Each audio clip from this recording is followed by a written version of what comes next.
સોનાના ઘરેણાં કે મેકઅપના શણગારને બદલે દાજેલું શરીર અને તૂટેલા ઓરતા સાથે હોસ્પિટલમાં દાખલ એક કન્યા અને લગ્ન મંડપને બદલે હોસ્પિટલમાં જ આ કન્યાના માથામાં આજીવન સાથ આપવાના વચન સાથે સિંદૂર ભરતા વરરાજા.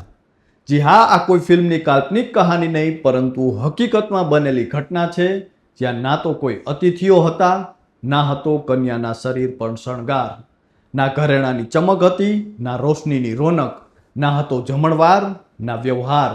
હતા તો ફક્ત ત્યાં હાજર લોકોની આંખોમાં આંસુ. એક બાજુ લેવાયેલા લગ્ન અને બીજી બાજુ કન્યા સાથે ઘટેલી એક દુર્ઘટના. અને આ પરિસ્થિતિમાં પણ કન્યાનો સાથ છોડવાને બદલે હોસ્પિટલમાં જ લગ્ન કરનાર વરરાજા. આ ઘટના વિશે જાણીને તમે પણ ભાવુક થઈ જશો. નમસ્કાર, આપની સાથે હું છું કૃપાલસિંહ જાડેજા અને હાલમાં જ જાજરમાન લગ્ન મંડપના બદલે હોસ્પિટલમાં થયેલા લગ્નની સમગ્ર ઘટના વિશે વિગતે વાત કરીએ. વાત ગુજરાતી પર. આમ તો કોઈ આંગણે લગ્નનો અવસર હોય ત્યાં ઉત્સવ જેવો માહોલ જોવા મળતો હોય છે. અનેક વિધિઓની દિવ્યતા, સંસ્કૃતિની સભ્યતા અને ભોજનની ભવ્યતા સાથે ઉજવાતા લગ્ન ઉલ્લાસની જેમ ઉજવવામાં આવતા હોય છે. નવવરવધુ અગ્નિની સાક્ષીએ 4 ફેરા ફરી એકબીજાને આજીવન સાથ આપવાના વચન આપે છે. પરંતુ આપણે ત્યાં હવે લગ્ન તૂટવા એ જાણે સામાન્ય ઘટના બનતી જાય છે. પરંતુ શું તમે વિચારી શકો છો કે કોઈ લગ્ન ભવ્ય મંડપને બદલે હોસ્પિટલમાં જ થાય તો? શું તમે માની શકો છો કે અતિથિઓની હાજરીને બદલે ડૉક્ટરની હાજરીમાં જ કન્યાના માથામાં વરરાજા સિંદૂર ભરે તો? અને જે પરિવારે પોતાની પુત્રીના લગ્નના સપના જોયા હોય તે પરિવારને પોતાની પુત્રી લગ્ન હોસ્પિટલમાં જોવા પડે તો? તમે કહેશો, શું વાત કરો છો? એવું તે વળી શું થયું કે લગ્ન મંડપને બદલે હોસ્પિટલમાં જ લગ્ન થયા? તો આપને જણાવી દઈએ કે આ આખી ઘટના કાનપુરના ઘાટમપુર વિસ્તારમાં સ્થિત જગન્નાથપુર ગામમાં બની હતી, જ્યાં સ્થાનિક રહેવાસી જગદીશસિંહની 23 વર્ષીય પુત્ર ગરિમાસિંહ ઉર્ફે શ્વેતાના લગ્ન કાનપુરના તાત્યતોપે નગરના રહેવાસી એવા 27 વર્ષીય વિકાસસિંહ સાથે નક્કી કરવામાં આવ્યા હતા.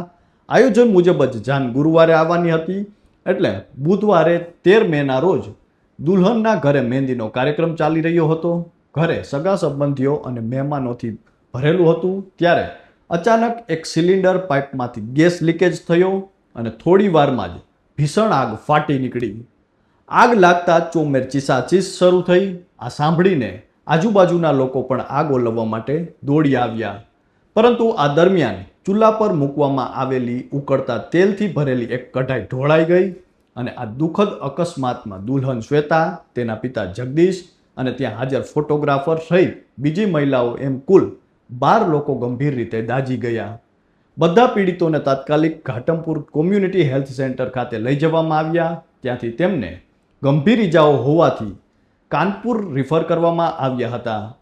બાદમાં અકસ્માતના સમાચાર જેવા જ વરરાજા વિકાસ અને તેના પરિવારને મળ્યા, તેઓ તાત્કાલિક જાજમાઉની ખાનગી મિશિકા હોસ્પિટલમાં પહોંચી ગયા, જ્યાં શ્વેતાને દાખલ કરવામાં આવી હતી. કન્યાની ગંભીર સ્થિતિ જોઈને કેટલાક સંબંધીઓએ લગ્ન થોડા સમય માટે મુલતવી રાખવાનું સૂચન કર્યું, પરંતુ વરરાજા વિકાસે તેમ કરવાનો સ્પષ્ટ ઇનકાર કરી દીધો અને વિકાસે દ્રઢતાથી કહ્યું કે પરિસ્થિતિ ભલે ગમે તેવી હોય, તેઓ પોતાના વચનનું પાલન કરશે અને દરેક પગલે શ્વેતાની સાથે રહેશે. વિકાસનો આ અતૂટ પ્રેમ અને સમર્પણ જોઈને બંને પરિવારો અને હોસ્પિટલના ડોક્ટરો પણ ભાવુક થઈ ગયા. ત્યારબાદ હોસ્પિટલ વહીવટીતંત્ર પાસેથી વોર્ડની અંદર જ લગ્ન માટે પરવાનગી માંગવામાં આવી. ખૂબ જ સંવેદનશીલ દર્શાવતા મિશિકા હોસ્પિટલના એમડી ડૉક્ટર સુરેન્દ્ર પટેલ અને તેમની ટીમે તાત્કાલિક આ પરવાનગી આપી પણ દીધી.